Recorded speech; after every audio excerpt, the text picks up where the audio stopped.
अस्सलामु अलैकुम वरहमतुल्लाहि वबरकातुहू। बिस्मिल्लाहिर्रहमानिर्रहीम। ए अकुल वारो नूह अलैहिस्सलाम जे वाक़े मां सबक पिरायो। बेशक असां नूह अलैहिस्सलाम के संदस क़ौम ॾांहुं मोकिलियो हो, जंहिं खेनि चयो त ए इंसानो मां तव्हां लाइ यकीनन पधरो ख़बरदार कंदड़ थी आयो आहियां त अल्लाह खां सवाइ ॿिए कंहिंजी बि बंदगी न करियो, न त वाक़ई मूंखे डप आहे त तव्हां ते हिकु ॾुखो ईंदड़ ॾींहुं अज़ाब न अची कड़के। पोइ संदन क़ौम जे सरदार जिन कुफ्र कयो से चवण लगा त असां जे नज़र में तू रुगो असां जहिड़ो ई हिकु इंसान आहीं ऐं असीं ॾिसूं था त तुंहिंजी पैरवी कंदड़ असां मंझा रुगो रज़ील यानी नीच ऐं घटि दर्जे वारा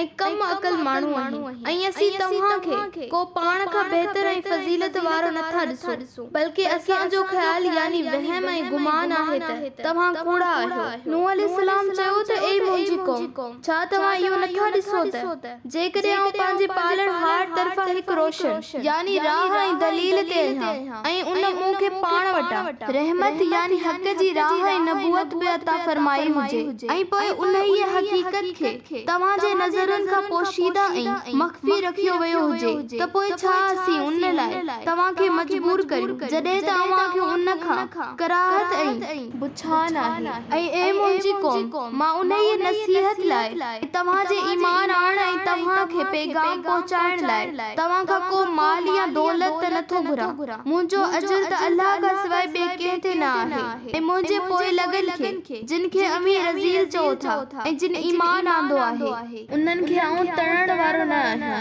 ऐं उहे बेशक पंहिंजे रब सां मिलण वारा आहिनि ऐं मान माणण वारा आहिनि, पर आउं तव्हां खे जाहिल ऐं बेसमझ क़ौम ॾिसां थो। ऐं ए मुंहिंजी क़ौम, अॼु जेकॾहिं मूं तव्हां जे चवण ते उन्हनि खे तड़ियो या लोधे कढियो त अल्लाह जे साम्हूं केर मुंहिंजी मदद कंदो। पोइ छा तव्हां नसीहत हासिल नथा करियो ऐं आउं तव्हां खे नथो चवां त मूं वटि के अल्लाह जा खज़ाना आहिनि ऐं न वरी को आउं चवां थो त मूं वटि गैब जो इल्म आहे ऐं न कि आउं चवां थो त बेशक आउं को फरिश्तो आहियां ऐं न कि आउं उन्हनि लाइ ईअं चवंदुसि जिन खे तव्हां जो अखियूं हक़ारत जी निगाह सां ॾिसनि थियूं त उन्हनि खे अल्लाह हरगिज़ का भलाई अता न कंदो। अल्लाह खूब ॼाणे थो जेकी कुछ संदन दिलनि में आहे ऐं जेकॾहिं मूं ईअं चयो त बेशक आउं बि ज़रूर ज़ालिमन ऐं